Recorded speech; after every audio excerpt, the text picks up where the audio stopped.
People who've heard me talk before will have heard me talk of all the seals which were being found minus their heads up in the Orkney Islands and those areas where these bodies of seals were being washed up onto the beaches, and they all had their heads, well, we say they were being washed up, they were being found dead on the beaches in quite large numbers. And they were all minus their heads, and this was happening over a period of days. I spoke to the vets involved because they actually did some autopsy on one of these bodies, and they said that these heads had been removed in a very, very surgical, very precise type of way, and that every head had been cut off at exactly the same point, and the cut had gone straight through the same part of the spine, the two bones of the spine in every case, and not once had the cutting instrument touched the spine. So it was really extraordinary. And they were finding these things, as I say, these poor devils in numbers. They said, we spoke to the Seal Protection League, etc., and they said there is no way this is the work of normal predators like killer whales and things like this, of course, who usually prey on seals. They said there was no way that this was the case. The big argument was at the time, it was going on by the police and the Seal Protection Society, was, were the animals being killed on the beach, or were they being killed at the sea and they were being washed in? The police attitude was that they must be getting killed at sea purely and simply because there's no sign of blood on the beach at all. But the Seal Protection League were under the opposite opinion. They reckon the things could have been killed on the beaches where they were found. This is an interesting one. There may be some people in the audience who know about this one, but it was one that was passed to me from down south where some people had their pot-bellied pig killed. It was night. It was put in a barn at night, apparently, this pot-bellied pig, where they had their other animals. And the barn door was closed at night, and it was just a latch. There was no bolt or anything like that, it was just latched. Anyway, when they got up the following morning, they found that the barn door had been torn off its hinges, and the pot-bellied pig was missing.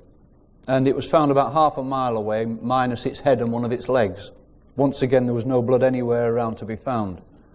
But the interesting thing about it is the fact that whatever had got this pig out of that barn doesn't seem to have had the intelligence to realise all he had to do was lift a latch to open the door. It had physically got this barn door and ripped it off the hinges. And the people who own this barn said this would have taken something of extreme strength to have been able to have done this. So that's another strange one. This is just another picture of a couple of deer that have got the same type of holes in their head, and they, believe me, they have lost a large number of these deers. The game wardens up in these areas, this forested area up on the east coast of England, have been finding these in fairly large numbers. And I was lucky to be able to get some of them to do some photographing before these things got whipped away, before anybody could find them. Even a hedgehog. This is one or two. I threw one or two slides in of the American side of it just to sort of give you comparisons again of what they do. How they actually excise the flesh away from the lips of the animal, the tongues disappeared, eyes or ears disappear, yet once again never any blood. That's one with a cow which has had its udder removed, no blood. These are the ones which have just been recently shown in our magazine. They're from Sweden. They are getting animal mutilations out in Sweden the same as we are. And this is a moose which has been killed and mutilated, and it's got injuries to all four of its legs, which were broken, and the joints were crushed. Now this is interesting. This crushing business.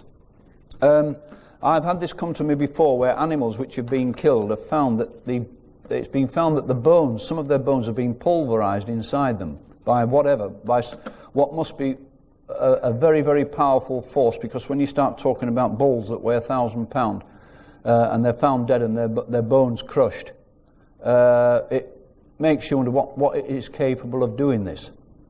And that brings me back to the case of the Captain Mantell case, where the pilot went up with an aircraft to intercept a UFO and was lost. They eventually found the aircraft crashed about 100 miles away, and the aircraft had come down to ground. The way it had come down on the ground was totally contrary to the way it should have come down. It didn't come down nose first. It was a nose-heavy aircraft. Didn't come down nose-heavy. It came down flat, like as if it just flopped down into the ground. But the reason I mention this is because when they got the pilot from the plane, it turned out that every bone in his body had been crushed. And they just couldn't understand why, because these injuries were not consistent with an aircraft crash. That's just a chief inspector of the Swedish police with a Geiger counter testing for radiation. That's just a close-up of the one of the animals. That is to show the way the rectum is cored out, absolutely cleanly cored out by some method that we don't even have the ability to do at this moment in time. Now, we're coming to the last ones of these now, but I want to focus on this because these are mice. These are obviously mice. It's a bad picture because they're slightly out of focus. These were found on a farm down in the south of England where they've been having an awful lot of UFO problem, activity, whatever you want to call it. Now, we first had a case of this about, maybe 18 months ago in Barnoldswick in Lancashire, where a family were being subject to all sorts of UFO alien activity at their home. I went to interview them at their home. They'd had all sorts of strange things happening, UFOs appearing outside their house at night, strange visitations when they were in bed at night, all sorts of electronic interference at their home. And right in the middle of all this activity, the housewife went out into the garden one morning and found all these dead mice lined up on the lawn. And they'd all got this little hole in their head, the same way as the larger animals had, with the rectums cored out. We're talking about mice.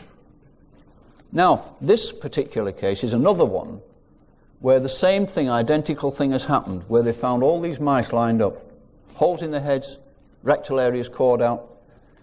And this particular case is related to those who have read the story I wrote about the Jason Williams case, the young boy who was being abducted, and I'll go into that because I'm going to come on to abductions next.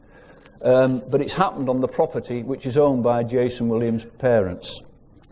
So it just goes to show we're going right across the spectrum of animals here, from the largest right the way down to the smallest. Now, what in God's name is it that can do something like this to mice?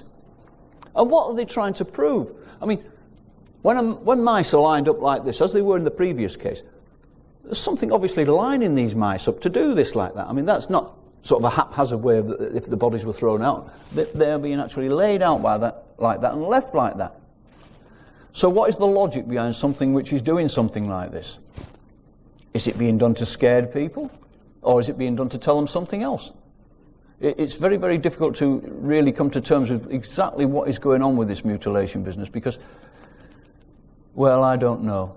There is something doing it, and as I say, my friend who will be following me speaking will put you in the picture a great deal more with what they have come up with, and they've come up with some very substantial information.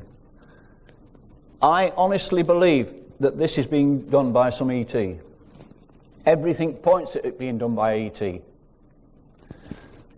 UFOs are being seen flying over the fields where this type of activity is taking place. Regular way, people are reporting UFOs over the fields. Then they find animals mutilated in the fields where these UFOs have been overflying.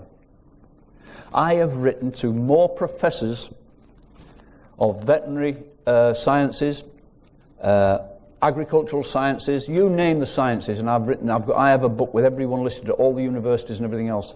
I've written letters by the dozen about this to them, explaining, sometimes putting photographs in envelopes from city. Not once in all the letters I have written have I ever had an answer. Never once. That has got to say something in itself. Now, the autopsy which was carried out on a sheep 2 or 3 years ago from a Filingdales incident, which I told our investigators who attend these conferences, it was done by a professor down at Bristol University. He came up with a 40-page document at the end of it, but which basically told, it was being read out to me, the results of this autopsy on the telephone, because the person who had this autopsy done had just received the report. And he was reading it. He says, you aren't going to believe what this report is saying. And he was reading it out over the telephone to me, and I've actually got this recorded. I haven't got it here with me. I've got it at home on an audio recording, because I tend to tape some conversations. And The first thing he said on it was that this animal was radioactive.